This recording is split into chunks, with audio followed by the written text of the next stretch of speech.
was at 82 when I was mine. Yeah. Okay, good morning, everyone. We're here for our workshop. Today's date is February 25th, 2022. It's 9:30 a.m.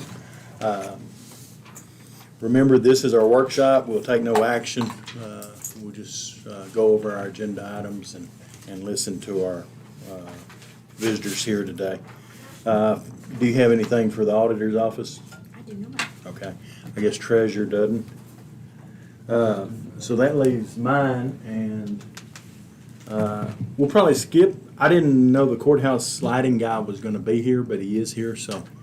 Oh, there he is. I'm sorry, he snuck in on me. So I'll go ahead and let you present your item. Okay. All right. Perfect. My name is Dusty Thrash, and we're with Christmas Decor of Lubbock, and so we put in the Christmas lights this year on a temporary basis, and we want to propose putting those in on a permanent basis. So what that would entail is taking the wires now that are obviously stand out and the tape and so forth, we would take those and we would bury those underneath the concrete, and we would cut control joints, and we would have a permanent install. The wood that's in there now, we'd replace those with metal stakes, and then we would have that. You would have that then as a permanent install. I think the lease is a 3-year lease. And do y'all have copies of that? I have copies if you don't. I can pass out. I've got an email that Melinda Brown sent us, but that's all I have. I made some copies. I wasn't sure how many there was. Okay. I can make us additional copies. Okay. So. Let's see here. I think I've got one, and then there's two. I got it here. Thank you. So in that 3-year lease, we have Christmas lighting both, on the courthouse itself, and I'm sure y'all all seen the uplighting that we did. And then it entails also the garland on the light poles. So the numbers that are represented here in year 2 and year 3.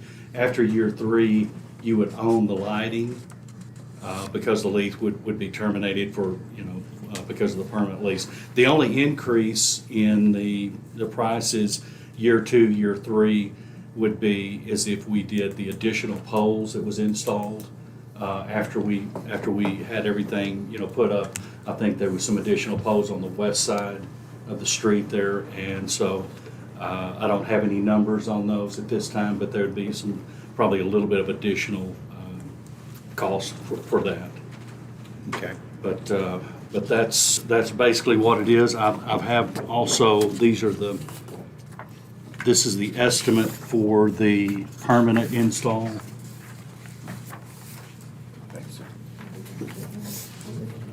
I think I've got one short there. But that permanent install figure, that would be for us coming in and taking out all the temporary wiring, putting in the new install for the lights, readjusting those, and then cutting the control joints. Mainly the biggest cuts would be here on this south side because there's not any dirt over here. It's just concrete only. So we would have to cut the control joints right in the side of right in the side of the bottom where the brick and the concrete mix. We would make a V cut in there and then put that in, and then put in concrete caulk over the top of it so you wouldn't be able to see the wire. And then we would have to make a permanent place in the concrete itself. And I noticed the last time I was up here, somebody had ran over that light that we put in, so it's just temporarily shining up, and I'm sure somebody's already said, what the heck were they doing? But we had it on a 4x4 that was nailed in, and then I think somebody pulled up a little bit further. Too close. And and bumped it over. Didn't damage the light, but just damaged the bracket itself, so we would need to put in an additional bracket to make that permanent. Okay. Any questions for Dusty? I've got Yes, sir. several questions, Judge. Okay. A, this says this is with the city of Plainview. B, the poles and all, that's a Main Street Downtown Association expense to me. Now, some of this is my personal opinion and not my legal opinion. This would need to be with Hale County, and I would assume just from the lighting on the courthouse, and they Well- can take care of their own. Well, sir, that's probably my fault in doing that, because whenever the negotiations was handled with Plainview, I wasn't part of that negotiation.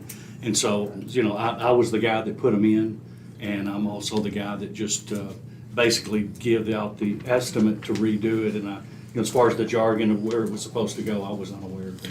I mean, I would assume that all y'all would be talking about is lighting onto the courthouse. Yes, The sir. rest, that's Melinda Brown at the city and not Yeah. the county. Yes, sir. Yes, sir. And that was my interest when I talked to Melinda, was to do that lighting like we had at Christmas time.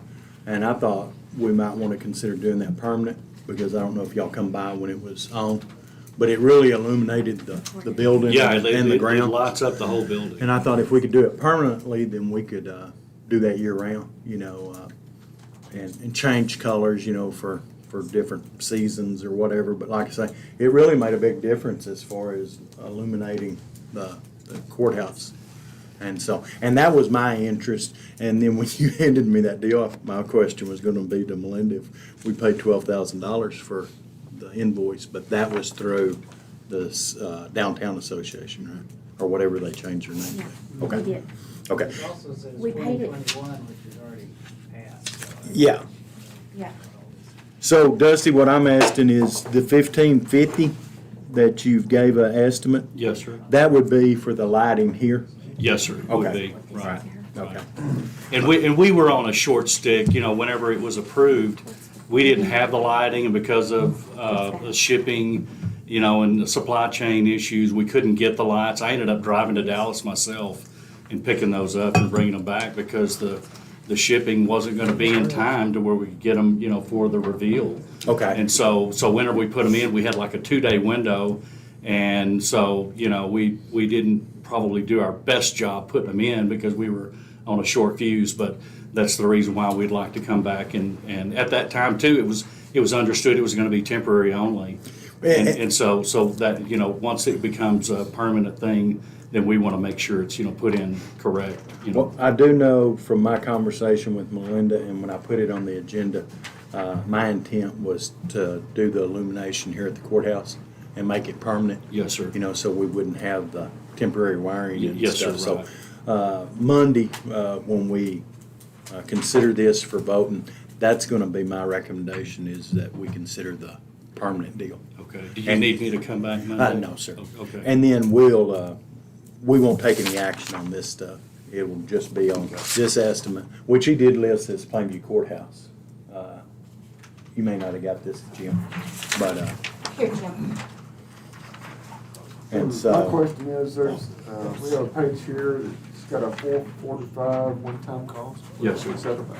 Well, whenever we installed the lights, or the garland originally, we was instructed to put them on this side of the courthouse and this side of the courthouse. And then whenever we had them up, well then, I don't know where that misunderstanding came from, but then we understood that we were supposed to come back and put them on this east side and west side of the street, going back down that way. So we had to come back and take these down and reinstall on that side. okay. It was just a misunderstanding, I think. Okay, all right. Any other questions? Judge, I will say, if y'all want to light up the whole square and wrap all the poles and all that, you certainly can do it, but it needs, it's not with the city. It's No, just- yeah, we'd have to have another type lease agreement, but that was really not our intent when I talked to Melinda. My intent was to try to just make where it illuminated the building and make that a permanent deal. I feel like the city's just trying to sort of shift some Okay. cost to the county. I'm in kind of a crappy mood this week, so. So, There's a whole bunch of us that way. Dusty, we appreciate you being here. Sure. Thank you, sir. Sure, thank you. All right. I will say this, one of the things that kind of bothers me on this Uh-huh. is cutting a ditch in the concrete. Okay. Because that usually never works out very well over time. 'Cause I know even if you put concrete caulk in there or whatever, water still gets down in there and it sets and freezes and thaws, and expands and contracts, and then you wind up with cracks in the concrete and all that. So that's my construction knowledge coming out of that. Okay. All right. Well, I'm not saying I'm totally against it either. but- Okay. And just to clarify, that was mainly for this area here on the south side, is, you know, we didn't know how else to, you know, to get it. Oh, I know. I'm just, So, Yes, sir. all right. Okay, my next item is the Petersburg Fire Department and Financial Report for 2021. And as you can tell, that attributes to lots of the thickness of our information. So rather than me try to go through that completely, if y'all would before Monday, look at that. He gave us call sheets and everything that was listed there. So, like I say, it's very extensive information. So if y'all would look that over, and then we'll vote on receiving the report on Monday and issuing their stipend check. Next item is Stacy Hartage. Good morning. Morning. Thank y'all for having me this morning. I have enough of these for everybody to have one here at the table, I think. Thank you. As I know you all are aware, we just recently in December completed our 2021 crack seal project out at the airport. And that amount was $77,120, as you see there in that top box. The when they're putting that material in the cracks, and it's just like going away. It's like going down under there. So we didn't have quite enough to do what we had originally hoped to do for 2021. So I think that we can do a 20% increase without having to go out for bids again. That would come in at $19,125, making that total project $96,245. Of course, the $19,125 would come out of this year's budget, but I'm just requesting that we can go ahead and do that to kind of complete what we had originally scoped for 2021. Okay. All right. Any questions of Stacy? All righty. Thank you, ma'am. Let's see. Did you have anything on the airport board appointment? Oh, yes, I do. Sorry, I forgot about that part. Ronnie Robbins' term expired January 1, 2021, this is two. And he has expressed an interest in serving another 4-year term. And so it was the airport board's recommendation that he be considered for an additional 4-year term to expire January 2026. Okay, all right. Thank you. All right. Next item is road crossing, Commissioner Precinct 4.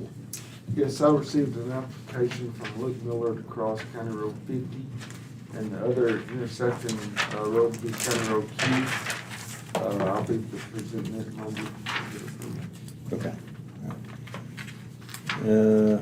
Next item we have is, Jesse, I'm gonna let the CTSI people go first, and so, the next item we'll have is under Carla's, name, and it's for CTSI for computer security, and we have, reps here today that they did meet with our Rescue America, committee, and visited with us, what was that, several months ago. And so now that we have some clearer understanding of what we can do with those resources, we got Carla to bring them back. So if y'all would, I'll turn it over to y'all. Sir. Start your sign-in sheets. Get that.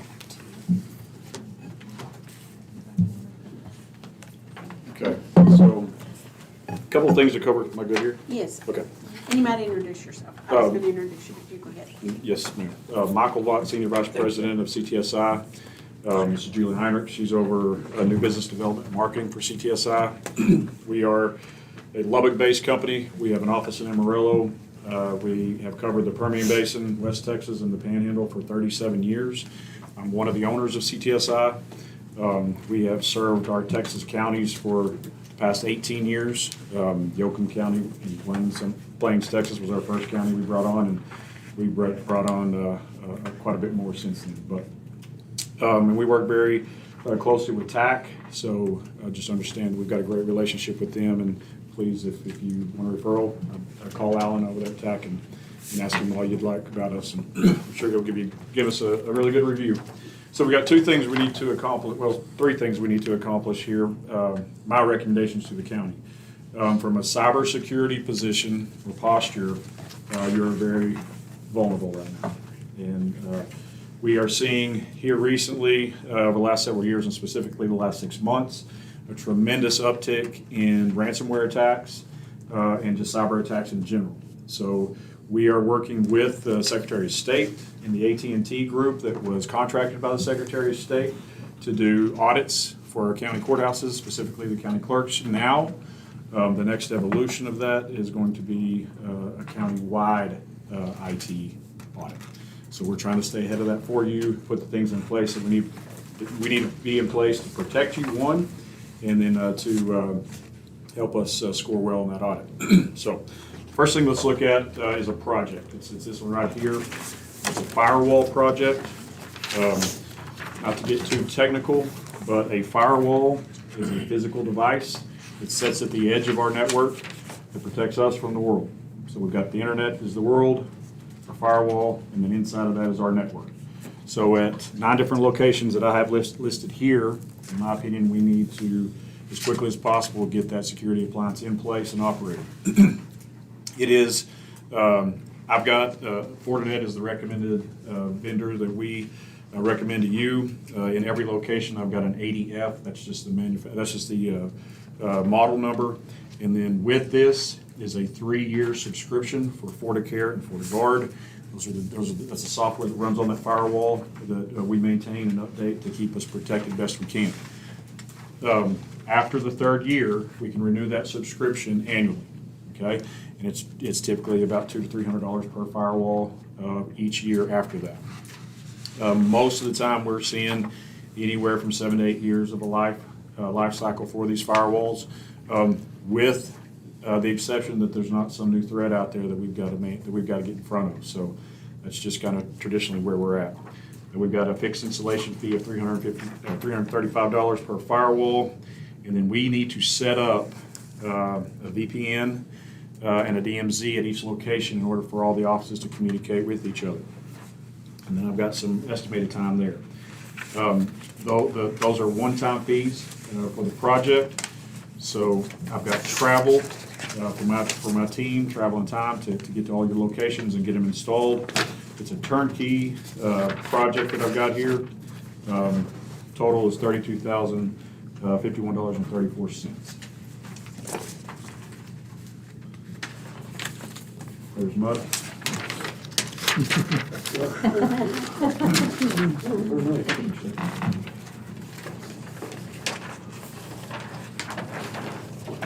So in my opinion, that's a good first step in the right direction.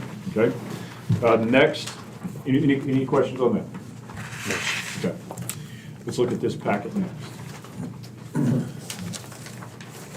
So for a lot of our counties, for some of our counties, we are the IT department and the cybersecurity provider and the disaster recovery provider.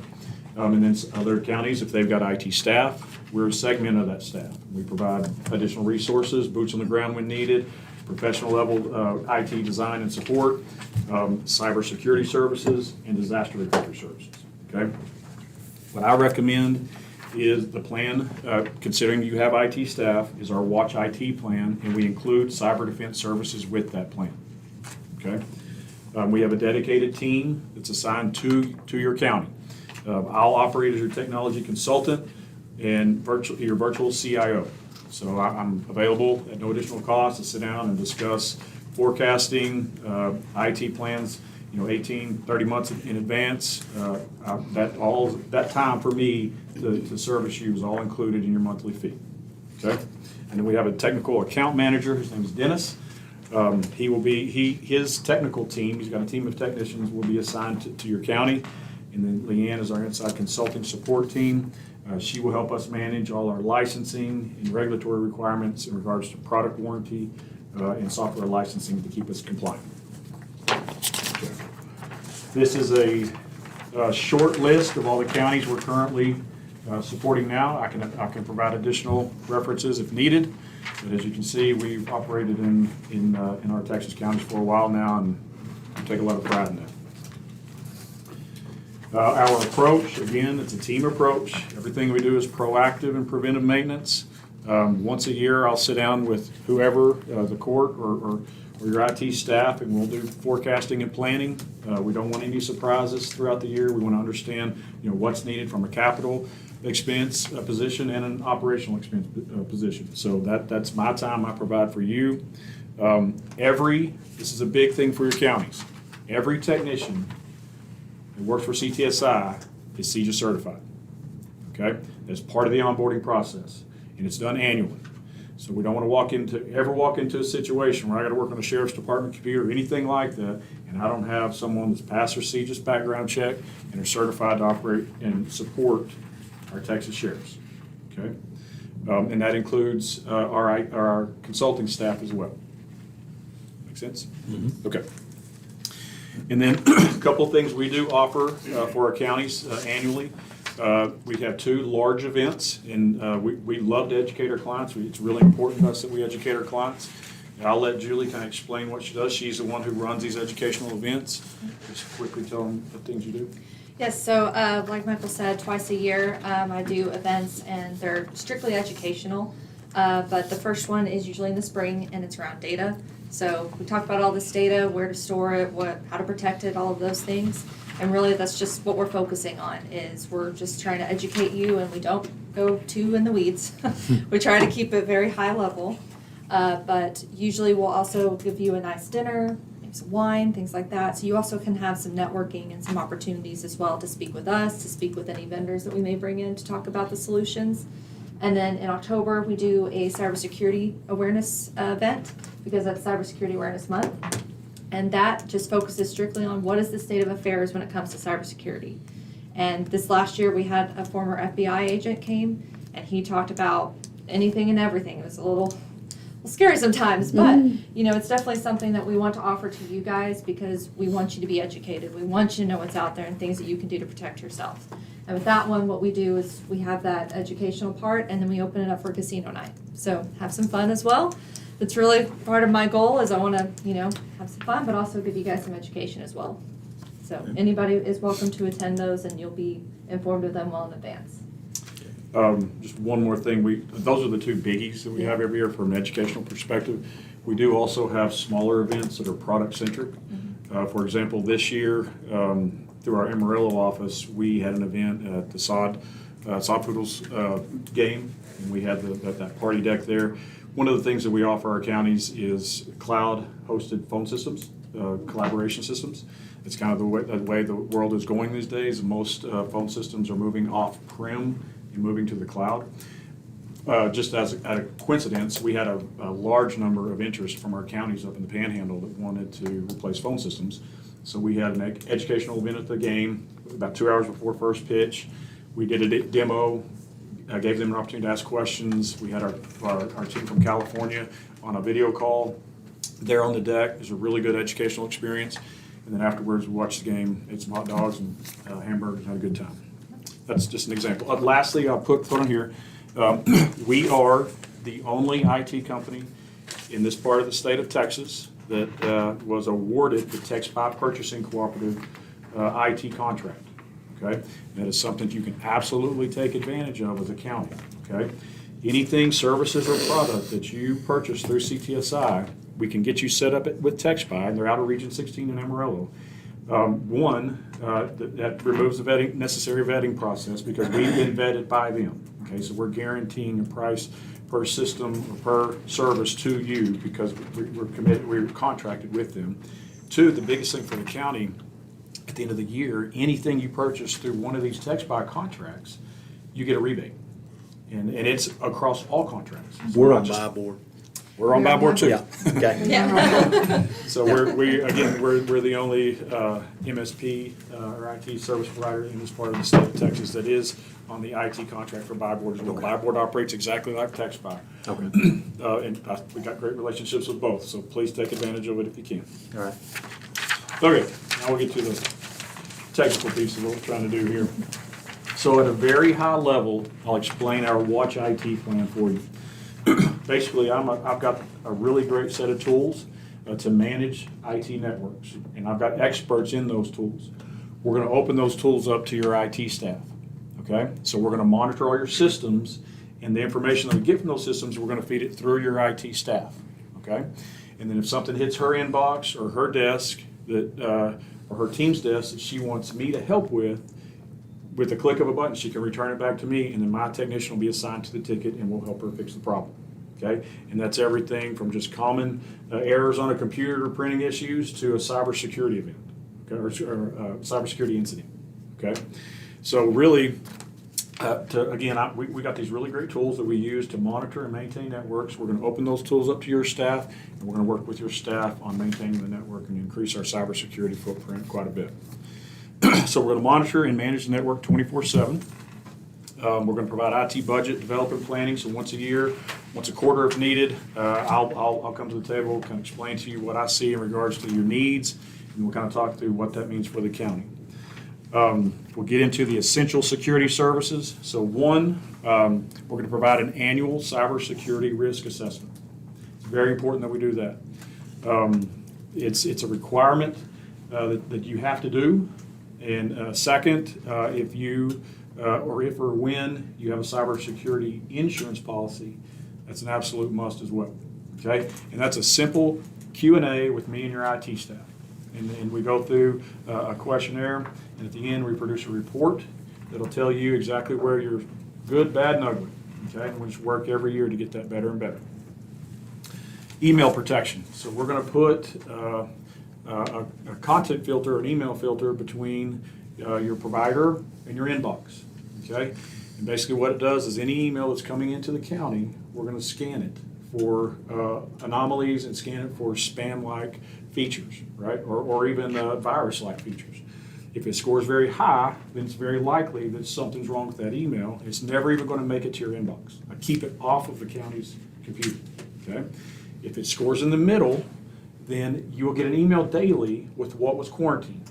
So we quarantine it, and you'll be able to go through and see, these 3 emails were quarantined. This may be from a good vendor, so you'll have the functionality to go release it yourself and approve it. If you know it's bad, you never want to see it again, you just reject it and never comes to your inbox again. Okay? So that's that mid-tier. And then if it scores very low, then it's very highly unlikely there's anything wrong with that email, and it's going to make it to your inbox. Make sense? Mm-hmm. Okay.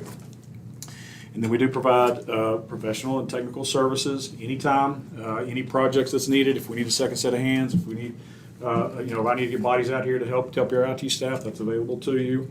That is billed hourly under this plan. And then professional consulting, again, I'm here available to you for any kind of IT consulting needed. On our workstations, we've got on this page endpoint security protection. So if I was standing here 24 months ago and you asked me what do I need on my computer to protect me from the bad guys, I would say let's get some antivirus software on there, let's educate the user, and that'll be a really good position to be in. Those days are gone, okay? Antivirus software does not cut it anymore. It does not provide the protection we need to protect that system and to protect the entire network.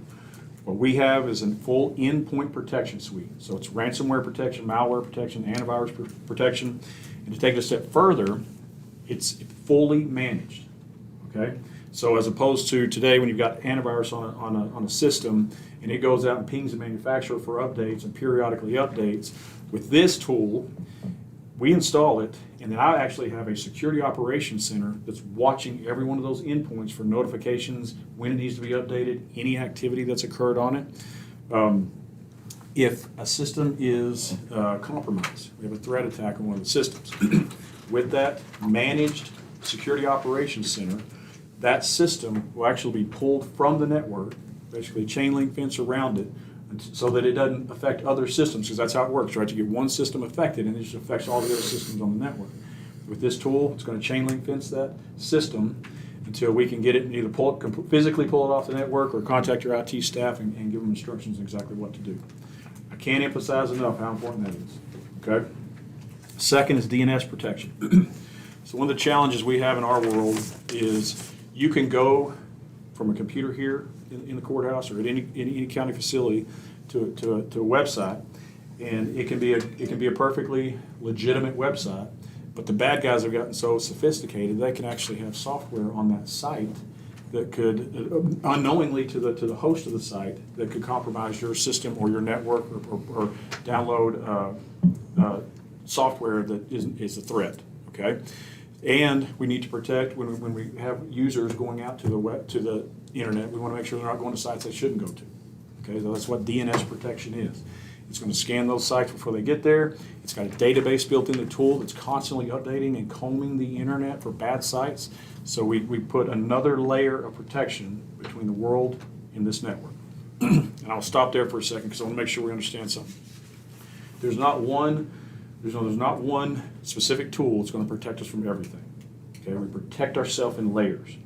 And what were the tools we have today may not be the tools we have in 12 months, or may need an additional tool or replace an old tool. So this is a moving target we're shooting at here, okay? This is where I think you need to be today. But if a new threat occurs, or we see something that is a compromise or a possible threat to the network or the county, I'm going to be right here in front of you telling you what we need to do, okay? And patch management. So we're gonna help your IT staff maintain patches for the operating system and the other software that runs on the system. Okay, we live in a Microsoft world, unfortunately, a lot of days, and they're not real good at vetting patches before they push them down to the endpoints. So a lot of times those patches will break more than they fix. The patches are important because 99% of the time they're patching a security vulnerability on that system. So we want the patch to get there, but we need to manage it in a way that doesn't cripple the network or cripple the system. So what we do is we vet the patches internally. When we're comfortable that it's not going to do more damage than good, then we control the deployment of the patch down to the system. At any point in time, if we see an error or it's not able to install, we're going to gently back it out. A service ticket's created. We're going to work with your IT staff to go understand why that patch didn't work on County Auditor 2's computer or something like that. Okay, so that's patch management. The last three, excuse me, the last three are new, actually, from our last conversation. So due to the world we're in right now and the uptick in the sophistication and the volume of threats to our networks, we're actually recommending 3 new additional tools, cybersecurity tools for you. Talk about the first one here. Persistent threat detection. So a lot of times what will happen, the bad guys will they'll compromise the network and they'll kind of sit in silence, or they'll get in the network and they don't immediately attack. They're sitting there looking for vulnerabilities within the network, scanning the network for weaknesses. And then when they've got enough information and they've created a sophisticated enough plan where their return on their time and investment is maximized, then they'll attack. Okay? It could be months, it could be years. With this tool, this persistent threat detection, it continuously hunts throughout the network to find those possible anomalies within the systems that could launch an attack or create a problem for us. Okay? So we want to constantly hunt for those bad things that are on the network. We're going to run that on every endpoint. Okay? And then we have one server in one of our offices, and we're going to run it on that as well to keep us protected. So that's persistent threat detection. Zero trust is exactly what it sounds like. It's zero trust. Okay? So the majority of the attacks that happen, it's some kind of program that's installed or that is launched, right, or is installed. With zero trust, anything that is any system, any software that's trying to be installed on a system, it's going to immediately prevent it from installing, and it's going to alert me and your IT staff as to, hey, somebody's trying to install an application on this server. Okay, and then both of us are going to have to give the installer permission to do it. So if those bad guys get on that server and they try to install their software, It's going to prevent them from doing that. We're going to see that, okay? And it actually protects us from ourselves as well. Because a lot of times we have servers that third-party vendors like the Tylers, and they're all great people, but a lot of times they'll get in remotely, unknowingly to us, and install an update on the system or a server without consulting us and letting us know. And if it goes down, then we don't know what's happened. We don't want that. Anything that's installed on a county system, we want to understand when it's done, why it's done, and the purpose of the install. So that's what's going to protect us from that. It's a zero trust. SIMSOC. So the first part of SIMSOC is security, incident, and event management. So on every firewall and your one server that you have, physical server, we're going to run an application that protects and watches for incidents and events that could be security related. Okay, so 24/7. The back end of that, the SOC, the Security Operations Center, a lot like the SOC that we use for your endpoint protection. The SOC is a group of professional IT cybersecurity experts.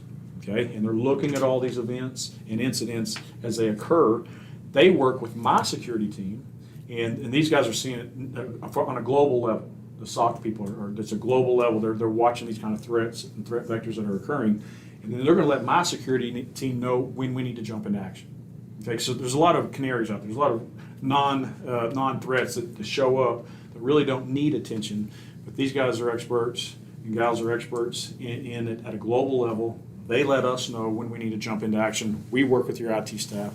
We create a plan and jump into action. Okay? Okay, now to the meat and potatoes. Okay, so it's a Watch IT with cyber defense. We're going to cover 9 firewalls, so that's that firewall project. We're going to run SIMSOC on all of those. You currently have 18 switches on our last count. We're going to monitor every one of those switches 24/7. Excuse me, our last count, you had 141 workstations that we're going to provide patch management, endpoint protection, DNS protection, persistent threat detection, zero trust on those systems, and then email protection on 134 users. Okay? So we have a one-time implementation fee of $2,589.12. Full disclosure, that is all I'm doing is recouping my technicians' time and labor to get all this set up. Okay, because I do have to invest quite a bit of time and labor on my end to get all this configured and set up for you properly. The monthly is $3,579.99. Okay, that's a fixed fee for an annual of $42,959.92. The way I would look at it is a lot of this is tools that I'm an expert in that I'm providing for you, for the county, and for your IT staff. Okay. And then additionally, I'm offering the boots on the ground part as well, that we can help when needed, okay? This is, from my perspective, it's a good place to start. It's vastly improved from where you're at now. But again, we may sit down in 12 months and we may want to add a tool, remove a tool, or something like that. But as things come up, we'll try to stay ahead of that as best we can and keep you informed. The other thing that we need to go ahead and discuss real quickly is right now the county is not on a domain. Okay, a domain is basically this way to put it is a computer network that all systems are associated with. Okay, and not only are the systems associated with the network, but it runs a product called Active Directory where every user has to properly authenticate to gain access to our network. Okay, so right now we're work groups where each individual computer is kind of by itself. Okay, we don't want that. That is incredibly vulnerable. A 13-year-old computer science student at Plainview High School could walk in here and access a system pretty simple. Okay, we can't have that. So there's ways we can do it. We can do it in the cloud. We can implement a domain where we'll all report to a cloud server and get that Active Directory functionality like we want. You actually have a server here on site that we could use that I would recommend is that's the route we go, so you don't have to purchase anything new. We can just utilize what you have without additional CapEx expense. That is something we really need to get ahead of as quickly as we can. It's a really, you're pretty open right now. If we don't do that, we really don't have control over who can access systems and who can't. Granted, a lot of the tools that you use are web-based through your vendors, but that does not eliminate risk. Okay, that doesn't eliminate the ability for systems to be accessed. So we really need to get that done as quick as we can. That'll be a completely standalone project that I do not have here yet. That's going to require a little bit of due diligence on my part with my technical staff to come over here and do a walkthrough and just make sure we have all our ducks in a row. Something I can do very quickly, but time is of the essence on that, in my opinion. Okay. I threw a lot at you right there. Yes, a question. Any questions? Michael, Yes, ma'am? did you tell them about, and I may be wrong, didn't you tell me that they could do the TAC training? That we Oh, have to yes. have? Oh, Yeah. Okay, so one of the things we offer, I don't have it included here. Okay. We can add it at any time, but right now, all of you and all of your employees are required to do annual cybersecurity training with the state of Texas. Okay? We are one of a couple of IT firms in the state that have been approved by the state of Texas to provide your staff with cybersecurity training. Okay? Here's the difference in what TAC provides for free and what I provide for a fee. Okay? With TAC, it's a one-time annual, very simple cybersecurity training, and I work wonderfully with TAC. No disrespect whatsoever, but it's really just checking a box. Pretty simple training. I do that. My training is the same scenario. You're doing it via the internet. You can start and stop it at any time. It's all modules, modules that you'll go through. If you get busy, you can stop it, come back, and get it done. It's more comprehensive. It's a little bit deeper dive into what we need to be doing and what we don't need to be doing from a cybersecurity perspective. Additionally, what I provide are micro trainings that are weekly. So you'll get a weekly email with a 2 to 3 minute video and 2 to 3 questions after the video. And what I like about that is it's current topic. So if we have a threat that's released today, it's a new threat, to the world or to IT. Shortly thereafter, you'll have a quick training on that, so you know what to look for. So additionally to the annual, I have micro trainings. Second, we provide dark web scans for your email addresses. Okay, the dark web is just the evil side of the internet. It's the best way to look at it. Okay, and I'm not going to sugarcoat it at all. Your email is on the dark web. I'm just telling you right now. I don't use it as a scare tactic. It's there. So I'm not going to present you with anything new or that you don't know. But what we need to do is take that dark web scan, and you as individuals and as our staff, we need to look at that and understand if there's accounts out there for vendors or commercial folks that we need to delete or get rid of. Okay, because that's just another opportunity for them to steal identity to get into things they shouldn't. So we'll look at that report every year. And that's included in our training. And then lastly, we will do simulated phishing attempts. Okay, so a phishing email basically is an email trying to get you to click on something that you shouldn't. Every quarter I'll take a segment of your staff and I will do a simulated phishing attack sent to them. The beauty of it is if they click on something they shouldn't, it immediately takes them to training. So it's like, yep, you shouldn't have clicked on this, but here's why. And so it's immediate feedback and immediate training. All our financial institutions are required to do that. All our HIPAA compliance folks. So in other words, I'm gonna get lots of training. Yes. And it's really, really good too. And we do it internally too. We do it, yeah, we drink our own Kool-Aid, for sure, guys. This is stuff that we do internally, and I'm not gonna present anything to you that I wouldn't recommend myself. And then further down the road, the conversation will be, once we button up a lot of this other stuff, is we really need to have a conversation about disaster recovery. If we have a full-on disaster here at the county, how are we going to recover the data, get access to systems, because you know as well as I do, tornado hit this place, the county doesn't shut down. We got to keep operating. So we got to have, from an IT perspective, we've got to have something in place that we understand our next move and what the plan is. All right. Any question? I'm the one. Everybody knows all this? I Yeah. don't click on anything because I just scroll through it and look at it and delete. You don't know where it's coming from, don't open it, Yeah. please. Just delete. They'll call you if they need you bad enough. Well, we appreciate y'all coming, especially the second time. And so we'll discuss this on Monday and make some decisions. Absolutely. All right? If we do decide to do this, what type of time frame are we looking at? I've got you scheduled to start April 1. Okay. That's, I just tentatively kind of park a spot for you because we take on a lot of businesses in a lot of Okay. counties.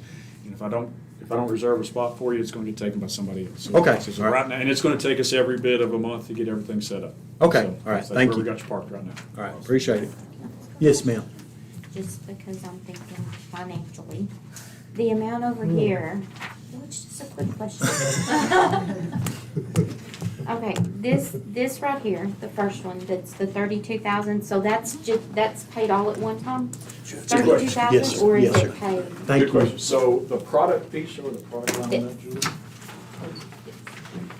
Yes, product. The product piece, as soon as that firewall hits my dock, I'm gonna send you an invoice for the product. Because as soon as it hits my Okay. dock, I actually burn it in on a bench Okay. and start the setup process immediately, okay?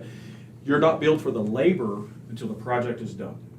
Okay, so all this other Mhm. there. Right, because you've got some of these estimated, Mhm. and we do that so that way if we don't end up using all of 2 hours, you don't get billed for 2 hours. You only Okay. get billed for the amount of time it takes. We estimate high, because it's a Yeah, heck of a lot okay. easier for me to come back to you and Oh, say sure. we're under budget Less, than no. yeah. Understand, yeah. Yeah.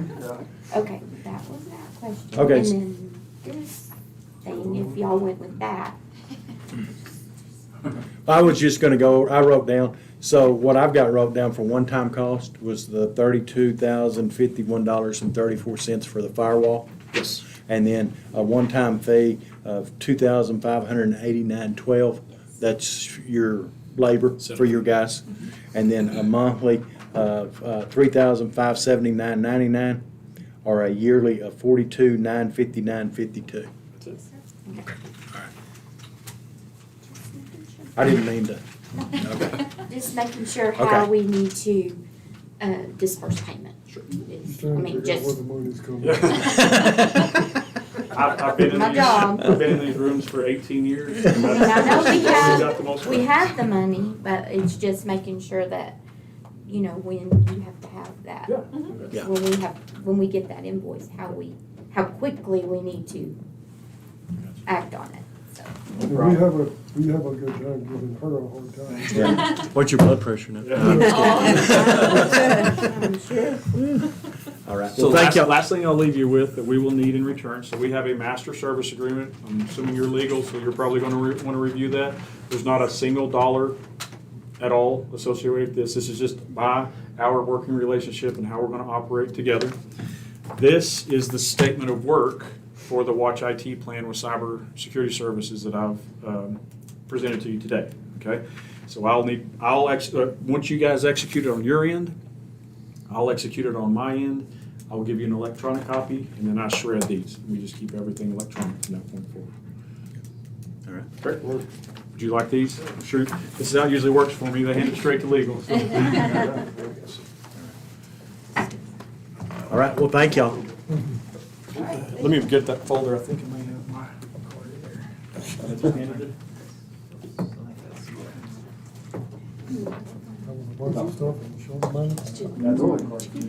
Drinking from a fire. Yeah. It's necessary. Yes. Oh, that's this one here. Yes. I got it. I mean, Okay. okay. Yes. The rescue is one of them. We're hoping that it'll be first. Okay. Especially since we put it out. Yeah. That's the one question that always comes up. It's a lot, I know. It's like we just threw a lot on you. All right. And then to conclude our agenda. Nailed to the call sheet. To conclude our agenda for today, Jesse's going to talk to us about basement heating and cooling. Oh. Jesse? I'll say this much. Thank you. Thank y'all. Thank y'all. guys. Thank you. Appreciate you. Thank you. Don't forget your water.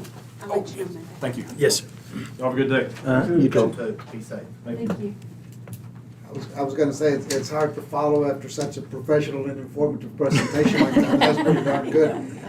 But let me just say this much, on the heating and cooling part, and I'm gonna talk about the basement, but on the heating and cooling part, two things I want to throw out. One is Commissioner King and I have been working with various companies that will be talking about HVAC. That's very important. And along those same lines is, we're doing an amperage analysis to see what kind of electrical power we're gonna need to have a new HVAC system. amongst other things. What I've discovered is we haven't had heat or cooling in the basement for quite a few years.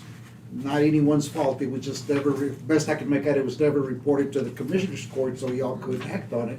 But there hasn't been heat down there or cooling for quite a few years. But if it's not reported, there's nothing we can do about it. What it all amounts to is, I've discovered this is on the west side, which is Judge Collins and all those offices and courtrooms, there's heat and cooling there. On the east side, which is all the bathrooms and all this other places, there's nothing there, which what basically it amounts to is it affects, since it's either real cold or real hot on the east side of the basement, it affects the county clerk's office. So on their side, it's always real cold or it's always real hot, which ties into what do we do about it, right? So what we discovered was when I talked about Johnson Controls, and they said this was the problem that we talked about a couple of weeks ago, and then Caprock came and looked at it and gave us another bid on it. And so when I called Caprock out here, they were looking at it and they go like, that's not really the issue, and that's what I need to talk to y'all about. That's not really the issue. Is those exhaust fans in the bathrooms do need replacing.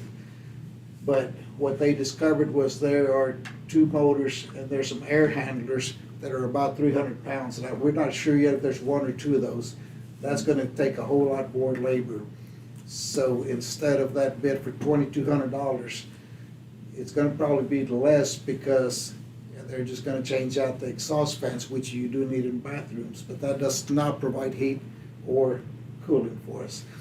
So the question is, that I will talk about Monday, is do we, and I'll get a more solid price from Caprock, and it should be somewhere in the $4,000, $6,000, $8,000, $10,000 price range, but I'll have I'll have it narrowed down a whole lot. The question that y'all would have to decide is, do we put another chunk of money into fixing that, or do we move fast and appropriately with a new HVAC system? And that's kind of where I'm at. When we were been walking around looking at it down there in the men's restroom, that, from what I understand, well, the vent is right there over the stall, and there's another vent, air moving thing that's actually above that wall that you walk into in the doorway, up in the ceiling, and that's where all the money and the expense Correct. is coming. And I told Jesse when we were talking about it, and he said $12,000 to fix all of that. My first thought in my head, why are we gonna spend $12,000 when in 3 or 4 months, we're gonna be putting in a new air conditioner unit? So, no offense, y'all freeze to death for a little longer, y'all can sweat to death for a little longer. But yeah, I think it behooves us just to put the fans in there because we have to have that. And if I may say so, if the court decides not to have it fixed, which I think would be a great idea, but that's y'all's call, I would at least like to have S&S give us a better option, because right now, a space heater and a computer and a microwave, it'll throw the breakers off. Good, So, keep talking. so maybe at least S&S or someone can give us a little bit more amperage, so that at least the county clerk's office won't be freezing or what's the other word? In the meantime, but we need that amperage to be able to do certain things without computers blowing. Okay. That was just a thought that I had, is hey, might be a few months, might be more than a few months before we get the new HVAC system. We could at least do some electrical work, so we're gonna need it to have a higher amperage. That's my thought. Yeah, don't we have to go in there and advertise and do all that? You do if you go, well, it depends. Well, but if you go over 50,000, yes, normally you do, yes. Over 50,000. It's gonna depend on, I'm sorry, I lost The you. new HVAC system's gonna be over. Okay, we But- talked about, yeah. yeah, may I say, go ahead. Go ahead. I was gonna say, but we're trying to go through the buy board, and by going through the buy board, Jim and I talked about, go ahead, I think, if we go through the buy If we board. go through the buy board, then you won't have to Right. advertise for proposals. Okay. That's right. Kind of similar to the pickups and stuff. Which is what we're Okay. trying to And do. we'll go faster with it. All right, that'll work. Although I think it may end up and be sort of the similar, because you're gonna probably say to whoever's on the buy board, what, you know, what can you do for us, or what would you do for us, and how much is it gonna cost us, so. Okay. But I we'll mean, go if have you to run in- advertise and take the sealed proposals and open them and all that stuff. Well, I mean, also too, I mean, I'm sure these companies don't have this stuff readily available, so I'm sure they're gonna have to order and get everything 2 together years. in order to do this, so. Correct, yes, sir. And one last thing is, the other good part about that is, one of the companies, for sure, one of the companies that's out of Dallas, they will use local folks to do a good part of the work, so that we'll have someone local that can troubleshoot it if and when we get to that point. Okay. That sounds good. That's all I have, other, pending any other questions. That's it. I just found out I'm finishing the meeting, so. Oh. All right, That's it. I think that's the end of our work session schedule.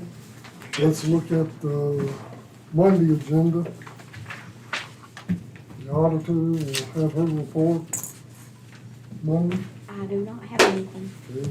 Treasurer's not here, so we'll go on from there. The county judge on his deal is courthouse lighting, and I'm Financial report. Petersburg.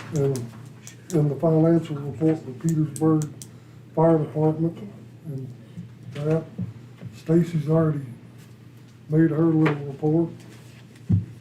Commissioner 4 is road crossing. Jesse Mendoza, you're on here for Monday with me and the Tire King. You wanna talk about it, or you want me to? Monday? No, Right we now? talk about it now, what we're looking at. You carry so much more weight, go ahead. Well, yeah. Jesse has talked to the people down in Denver City at State Rubber, and they are starting to take tires again. And it's gonna cost us $80 a ton that we'll have to pay to State Rubber, and we will have to load and transport our own tires to get rid of them. And I have asked our county attorney, if it was legal for us to actually pay to have those dispersed, and I will pass this off to Jim and let him explain that. Well, I think certainly it's an allowable expense. It certainly serves a public purpose to get rid of those tires as we can. And I would think that's a much cheaper rate than if we were paying per tire, you know. Oh, $5 a tire. $5 a tire, I'm sure, is a lot more expensive than $8 a ton. I don't know how Yeah. much tire weighs, but, so I don't think there's a problem with that. Maybe we can get that Okay. whittled down some. Can we, like, solicit trucking companies to help us move these tires out, or? Well, see, that's why I was gonna say, we all have belly dumps to haul dirt. We don't have end dumps to haul Oh, tires. we got those two van trucks. Yeah, we could do that. Commissioner, can I add to that? Yes. So, a year or so ago, Health Center purchased a pickup and a trailer just for the purpose of hauling tires to Denver City. So there's a possibility, go ahead. So we have two van trailers that we use. Okay, for that. so you would Yeah. need to, okay. Well, I didn't know, because we got that excavator Yeah. that we were using with the Grappler. grappler to load those end dumps from Denver City. But that's gonna be a lot of, if we load them in those van trailers, it's gonna be a lot of hand labor Yeah. putting them in there and stacking them. Go ahead, sir. That's why I'm thinking of something like, you know, we get our patch material in, Yeah, you know, it's got them, yeah, it's an end dump, they stand up and, yeah, but they can just drop them in there. yeah. I've looked at a Health Center's invoice from Denver City, and they haul 5-6 tons at a time, Yeah. which is roughly 150, 100, 200 tires, something like that. Yeah, that's about what we haul. Okay, same thing, all right. So Okay. there's that other possibility, maybe they would want help. I think since it's good, I think it'd be a good way to alleviate those tires and make some of the citizens out there in Civil War a little happier. The next question is, your blood pressure's gonna go up. Yeah. Where we gonna come up with the money? Well, I don't know, is this gonna have to come out of road and bridge, or is it gonna I come don't out know. of general fund? I I don't, think it's, I think it'd be general fund. it's gonna have to come out the I don't- general fund, and it's probably gonna come out of, either I'm gonna have to create a line item, or it'll come out of miscellaneous expense. And we'll have to budget. this year. Well, Because there's an amount budgeted, but not enough for that, so we'll probably have to, I'll have to look at the budget, and then we may possibly have to do budget amendments, the court will, so, for the expense, to cover the expense. We think, Jesse, on estimated tons of tires out there, probably 800, 900? 800 tons? I'm gonna say at least 500 tons, yes, sir, just because we looked at it, Harold and I did. 8 times 500. I don't even know where to mention. $30,000, Yeah, I mean, 500,000 on this. thought about that, but yeah, we're gonna have to come up. Plus the fuel and everything. It's only money. It's all money. I don't wanna- Huge expense. Would it be 430? 40,000 for 500 tons. Huh? 40,000 for 500 tons. But it'll get rid of them. But Yeah, oh, It I'm, needs to be done. Yeah. Oh, yeah. I'm all in favor of Definitely it a if we public can get it meeting. pulled off. Yeah. Yeah, that's just a definitely. calculated guess, we don't know how many. No. I wouldn't even, not even. Because the venture fences, to the guess. fences are bulging out. I have been, You know, if I may add, at least it's a show of good faith towards the community. Right. Two is, you and I looked at that, we have that information on that website through TC, through, I forget who it is, but they might be able to really jump in and help with hauling those tires, man. Remember we talked about that? We need to get back on that one. Okay, We yeah. might be able to get some grant money or have someone do it. TCQ? I think it's through, I've got the I don't website think up. they'll do it. But it says deal. No, they, I They're don't know. gonna- they've been real nice They're- to us, not to. They're gonna be watching every move. Well, and y'all think it's depressing if you go by there and look at it now? Y'all should have seen it the day that we took it over. Yeah. And we started hauling tires, and we had to back open the gates out into 34th Street, and the tires were just falling out Falling because out. they were fence row to fence row. They were stacked up taller than my 938G front end loader. Falling over their fences. Yep, They were falling so, over, yeah. yeah. All right, now that we've talked about that, we can move to county attorney. I've got 3 things on the agenda for Monday. Bring a lunch, The first one is, the Attorney General has sent out an email. And there are 2 new defendants they've settled with in the opioid litigation. One is Teva, and the other is Indopar. And basically, if we join this, there's a couple of more forms to fill out releasing those 2 defendants, and it'll mean a little more money paid to the county. The only one I know for sure is the Indopar, and that's gonna be like it's either 3,400 and some change or 3,700 and some change extra to Hale County on top of the whatever we're getting from the first go round, so. And I have not heard the amount on TV, and unfortunately, there's restrictions on that funding, or, I'd say, yeah, this is a great way to pay for the tires. Hey, I'm trying to help out. If you could hire a few opioid Opioids. addicts. Or if you find some opioids out there. You that- might, that you There's probably might. gonna be some opioids out Maybe if you there. uncover any, let me know. and, Go tell them what's up. Me too. Oh, yeah, along with all the burning. Solve my Out problem. there, So that'll just be, I'm still waiting for a dead body. Don't speak it. Oh.